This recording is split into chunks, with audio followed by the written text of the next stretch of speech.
गावांचो बाई तोरो भारी दिसते भारी गणपतीची स्वारी अन आला धादिस मामाच्या घरी मालवण चिपळूण सावंतवाडी माझ्या कोकण गावांचो दिमाग भारी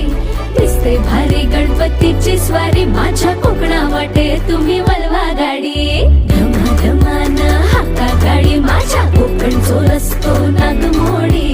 कारी